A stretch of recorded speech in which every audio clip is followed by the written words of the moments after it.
If technology is one of the things that's causing the challenges of the future, technology is also one of the things that's going to enable the opportunities of the future. Because technology is not only causing new products and services and things to be created all the time and creating uncertainty, but it's also creating prosperity, growing prosperity in other countries of the world. And so the world economy that today's students will face in the future will be dramatically bigger, different and bigger than what it is today. Americans for generations have not worried about this.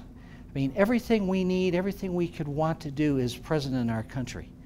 And for generations, we've been able to compete and make things for ourselves and live within our economy.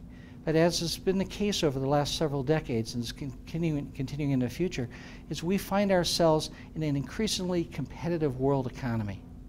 And people are now taking our jobs and doing other things that are causing disruptions in our lives. But let's extend ourselves and let's talk about where this is going to go into the future. Because the reality is that the future, as I said, is going to look very different. Let's use China as an example. 40 years ago, literally, tens of millions of Chinese were dying of starvation and political oppression in the throes of what was called the Cultural Revolution. And then in 1994, things were beginning to change by then, and that was the first year that the Chinese were even allowed to own a car. I remember being in China in 1995, landing at Beijing airport, and finding that it was just a beat-up, junky place. There were no taxis. We had our bags tied on top of an old beat-up car, drove into a city of 10, 15 million people, no lights, no freeways. There were no tall buildings. There was very much a third world country.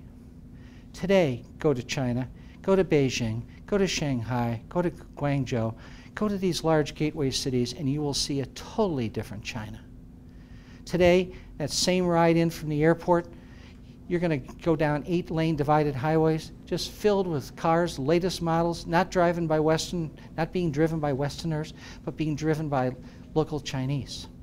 You're going to go through by literally hundreds of 30, 40, and 50-story buildings.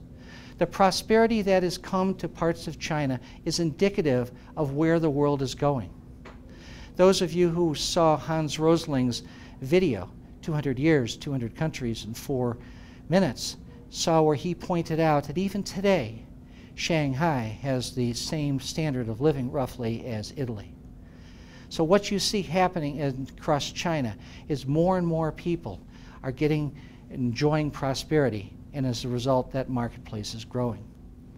It wasn't that many years ago the Chinese economy was tiny compared to ours. And now the projections are that by 2016, the Chinese economy will pass ours in size. Same Professor Rosling has used some of his statistics to project when the countries of China and India will begin to approach the prosperity of our country. And from videos that I've seen of his where he's done this projection, sometime in the 2040s or 2050s, when today's students are in their 40s and 50s, in the middle of their earning career, those countries of Asia will begin to approach that of the United States. And think what that means for the economy of the world and the prospects for people who are living at that time. Because if the Chinese economy and Indian economy approaches that of the American economy, it'll be the equivalent of adding 8 American economies to the world economy. So if the world economy is today this big, in the future, the world economy will be this big.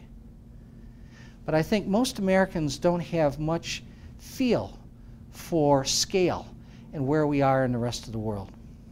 Let me do a simple demonstration to show you how dramatically the rest of the world can impact and will impact our country.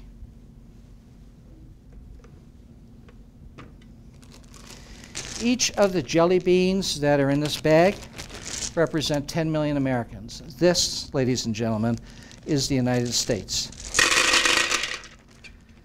310 million Americans. This is us.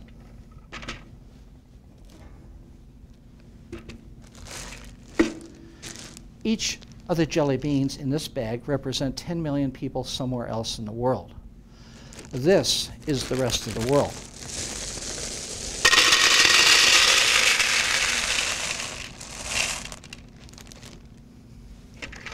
This is us. This is the rest of the world. This puts into perspective both the challenge that we're facing today and the opportunity of the future.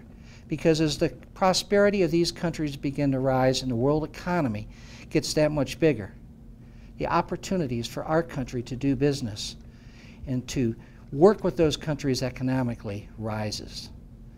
And so while technology may be causing some of the challenges that we currently face in the world today economically, that same technology is enabling the countries of the world to grow in terms of their prosperity. And so how do you prepare yourself for the future? In an earlier video, I mentioned that you need to, first of all, understand the change that is occurring around you. Secondly, you have to commit yourself to being a lifelong learner.